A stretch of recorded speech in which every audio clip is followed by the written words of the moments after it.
No? Good morning. There we go. Good morning. Welcome to worship with the Community of First Unitarian Church of Omaha. I'm Valerie Palacios, and I am serving as your worship associate this morning. We are glad that you've chosen to join us to worship today, especially visitors. This congregation works hard to be an inclusive community, and it listens, engages, inspires, and acts. Our mission is to foster the whole person with compassion and justice. Love is the spirit of this church, whoever you may be. We welcome you to bring your whole self into this beloved community. So let's just take a moment and welcome whoever's sitting next to you.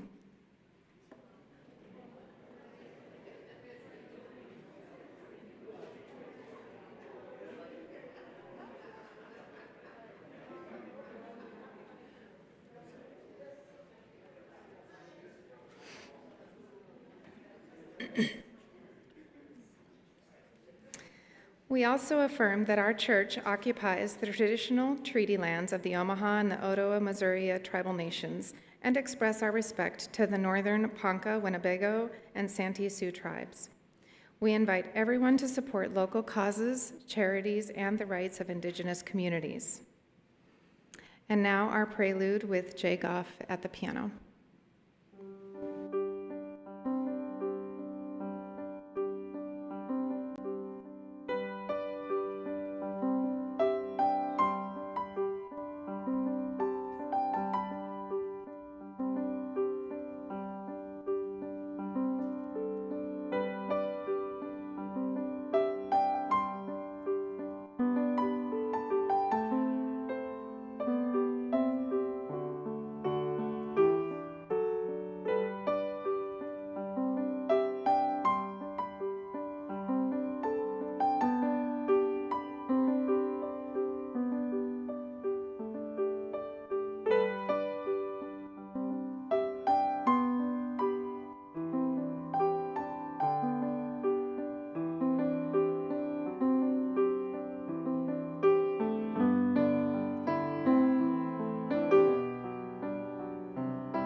Thank you.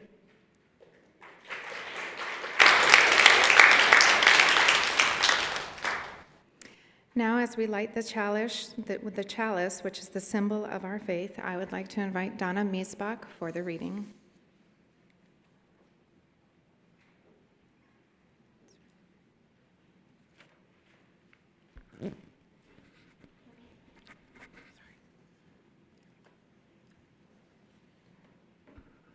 Spark of the Spirit, cupped in earth's embrace, light of love, alive in all creation. As we kindle this flame, we rekindle our connection to the sacred web of life.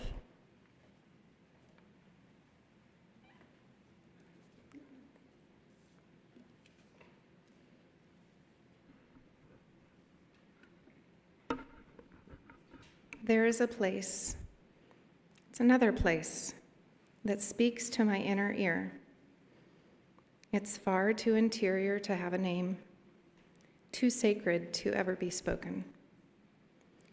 The Spirit there swirls and curls itself as it whispers again in my ear, unfurling before me infinite truths that only the soul can hear. Oh, there is a place, an infinite space that only the heart can open, and it whispers my name, like the breath of the wind, too sacred to ever be spoken. I invite you to rise as you are able or it feels good to you to join in singing our opening hymn, number 86, The Blessed Spirit of Life. It is in our Singing Living Traditions book.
Next, we have a moment for the building preservation with Mary Kay Peters.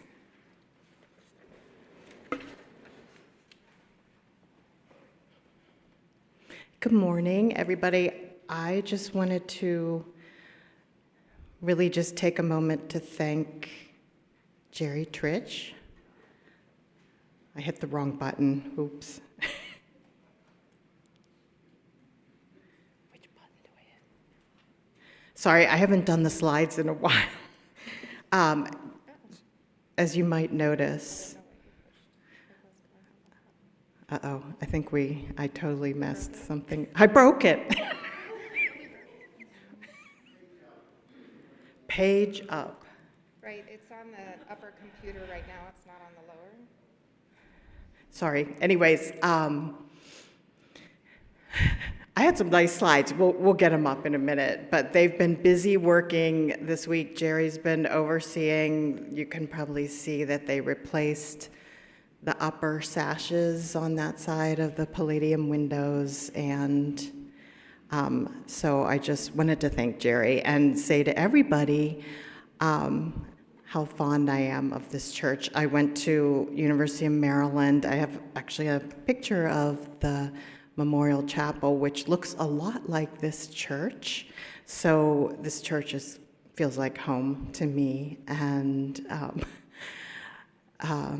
maybe we'll get the slides up. But anyways, I just hope this church continues to be a sanctuary for those who are seeking refuge and peace and a safe space for many years to come. And if, like me, you pledge to the capital campaign for the building fund and then forgot, then you got a sweet little letter from Walt right around Christmas, and it's not too late. You could still pay your pledge today.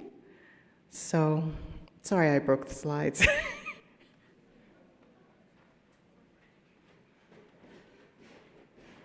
Well, Well, that's just technology, and at least there's a beautiful picture up there for now.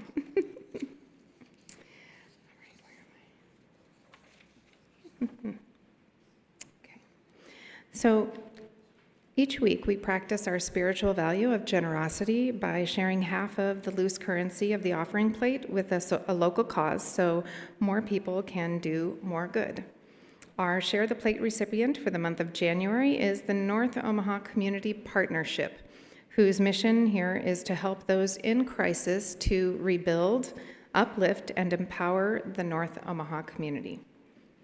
For those who don't wish to share their joys or concerns out loud or by placing them in the book in the back of the church or in the online chat, you're welcome to place a stone into the collective chalice in the front and join silently in others in the community.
In this moment now, we enter the part of our service devoted to care and centering. I'd like to invite Colin forward to voice the joys and concerns of the community.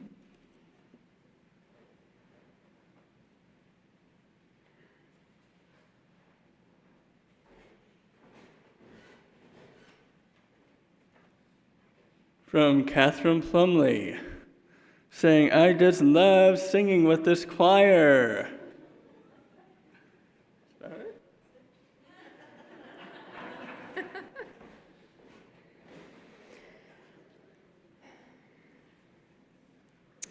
Now let's take a moment, rise if you are willing and able, to sing our centering song together, hymn number 1002, out of Singing the Journey, Comfort Me.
What is this love you are seeking? Do you want it enough to climb the high mountains? Would you endure the cracked and parched lips of desert lands? How great is the longing you have inside you? If the price were all of this, would you render it gladly to taste one sweet moment of bliss?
Thank you so much to our sanctuary singers. That was with director William Miller and Jay Goff on the piano.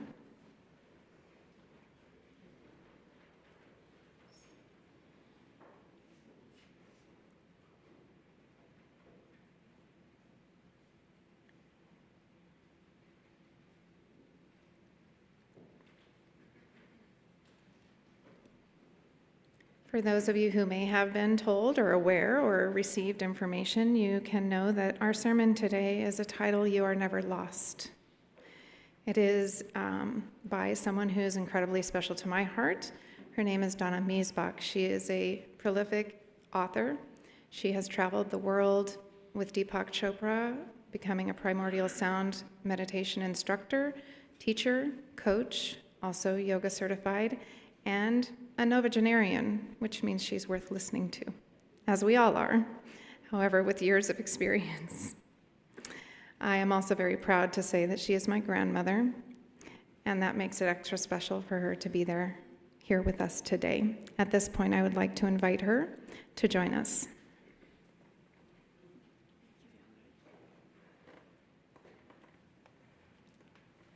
Thank you so much, Valerie. Good morning. It's so good to see you again. I'd like to start with a question today. And the question is, did you know that life is always trying to move you toward new heights? That might seem like a strange thing to say, considering all that's going on in our lives today, but it's true. And that's why I can say you are never lost, even though it may seem so. I say this because whether you know it or not, there is a silent presence, much like a hidden inner tide that is at work in your life. Once you become aware of that presence, you'll always want to follow its guidance. Its purpose is something much larger that is at work in your life. And its silent voice comes from the very root of your being. Hearing and following that inner guidance changes everything. When you learn to tune into your heart's messages, wisdom that is far beyond your own begins surfacing in your heart. This is a voice unlike any other. You can trust it because its leading is sure. But how do we become aware of this hidden voice? Well, to begin with, you have to quiet your anxious mind with all of its busy thinking.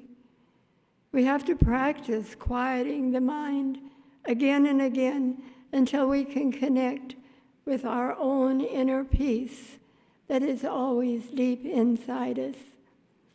That silence and that peace are your own essential nature.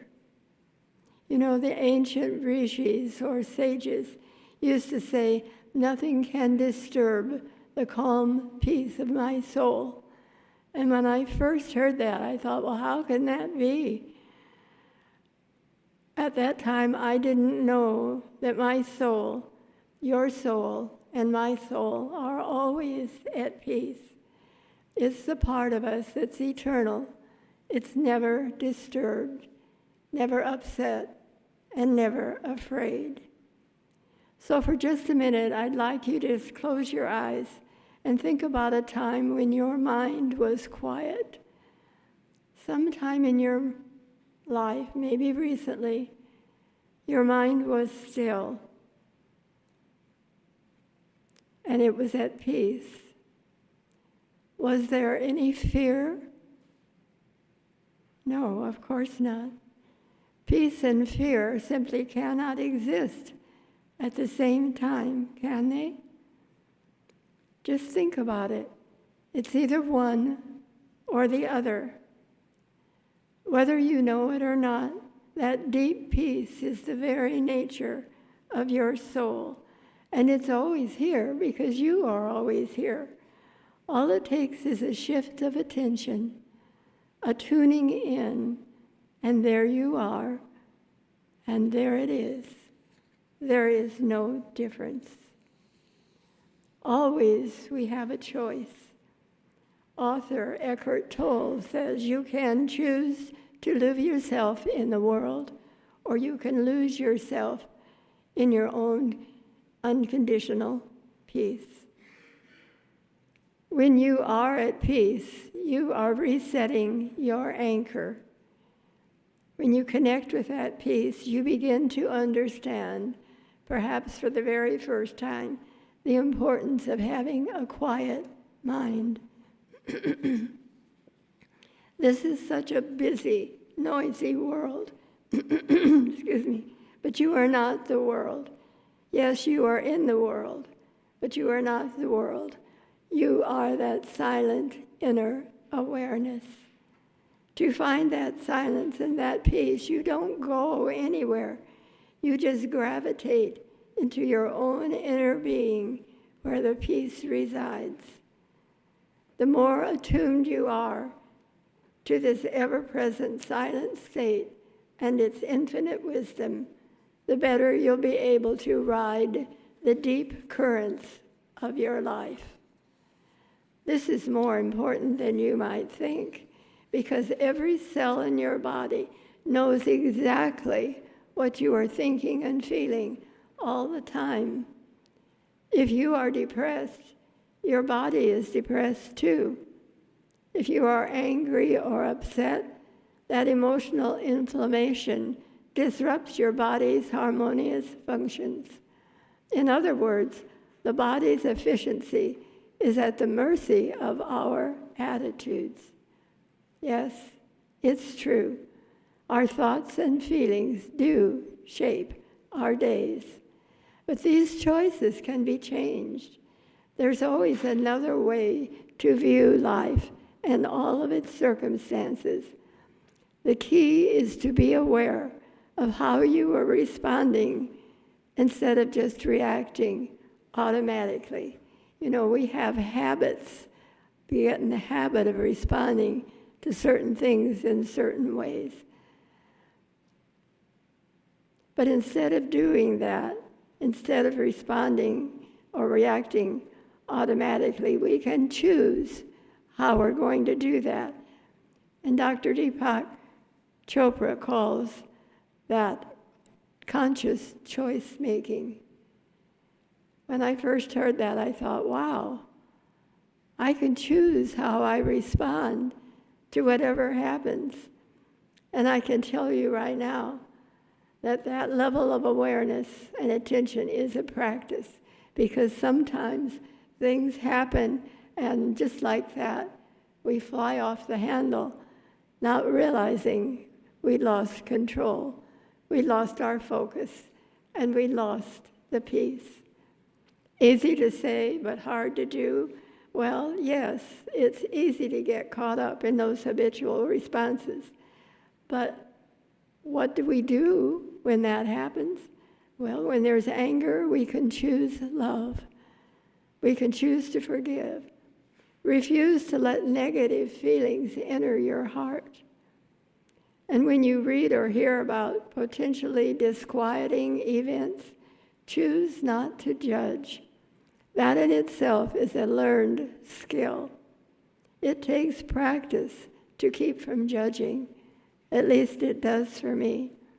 But instead of judging, we can choose to trust that our Creator is working His purposes out in His own time and His own way. Our author, Emmett Fox, says, you can have your indignation or you can have peace, but you can't have both. And he is right. That's why it is so important to anchor yourself in the peace that is the very core of your being. Finding your core changes everything. Anytime you choose to move in a positive direction, enormous support is waiting to help you. You see, we never have to do these things alone, but we do have to make that conscious choice.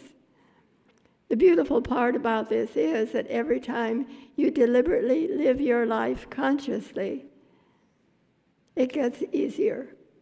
So follow your heart. The heart is always wiser than the head. When you listen to your heart, you open yourself to your soul's wisdom. When you follow that leading, the wisdom and the love that have always been within you become a natural part of your expression. But what about those times when life-changing events leaves you in totally unfamiliar territory with absolutely no idea of how to move forward? While times like these are part of life, the wisdom that has brought you to this moment will carry you through it. No matter how great the upheaval, all is not lost, only changed. I'm going to say that again because it's so important. No matter how great the upheaval, all is not lost, only changed. Early in my own recovery from devastating loss, I came across a passage by Dr. Bernie Siegel. He said, not only can you be free of your pain, you are the solution. What? I thought, I'm the solution? How can I be the solution? When I first read that, I had just lost my husband with both parents soon to follow. How do you free yourself of pain like that? Well, you don't, not right away, but it can happen given enough time.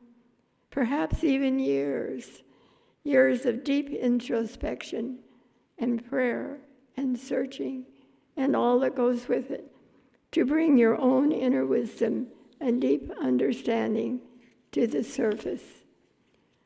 Sometimes you just have to go a step at a time. When you do, you may not even realize that you're on a path because all you can see is this one step. That's where trust comes into the picture.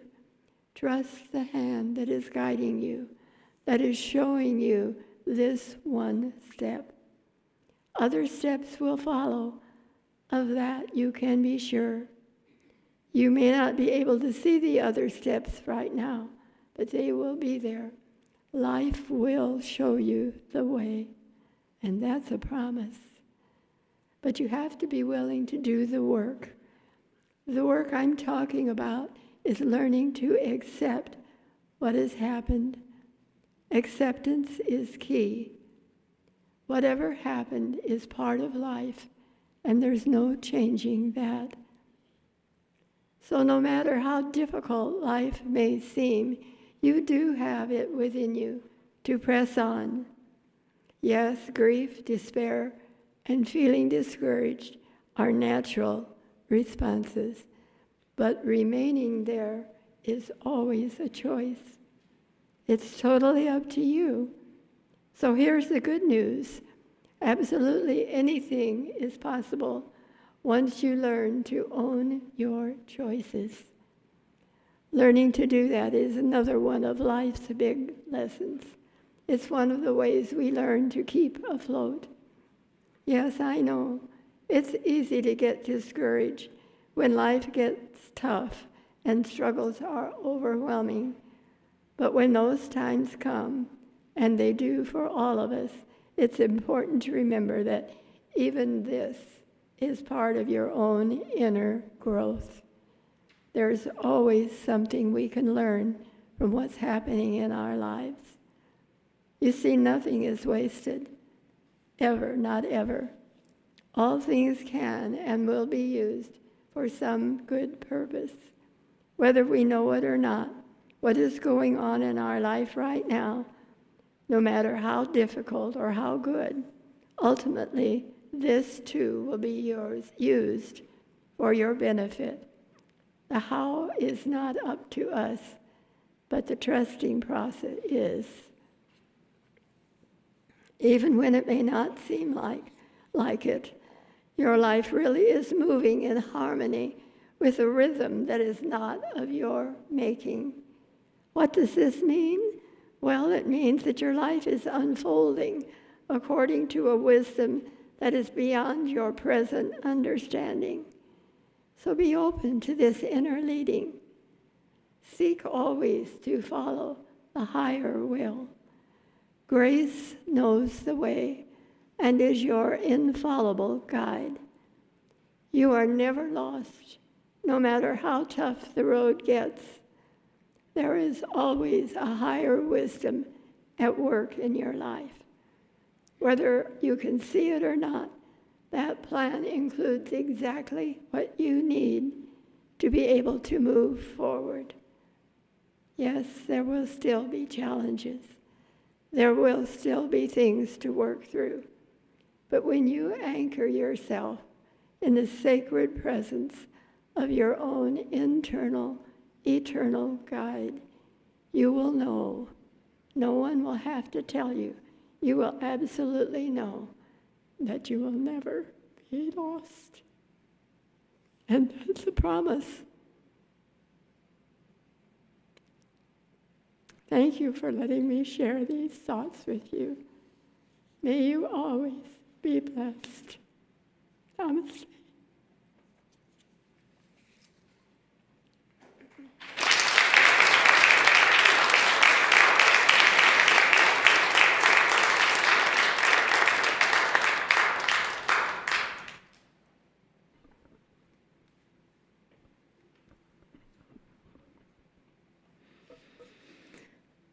How do you follow that?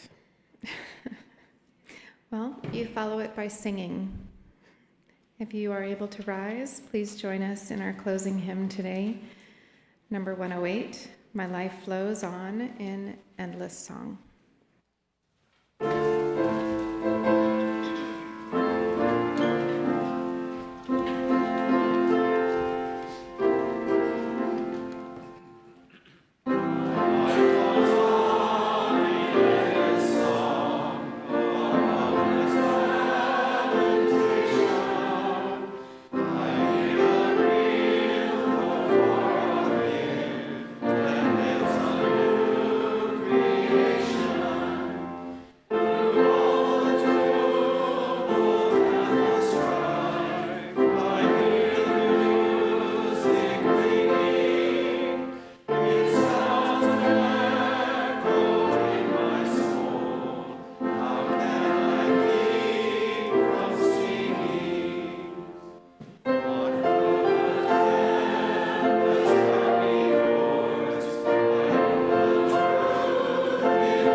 Our closing words today are by Wayne Arneson. Take courage, friends. The way is often hard, the path is never clear, and the stakes are very high. But take courage, for deep down there is another truth. You are not alone. Namaste.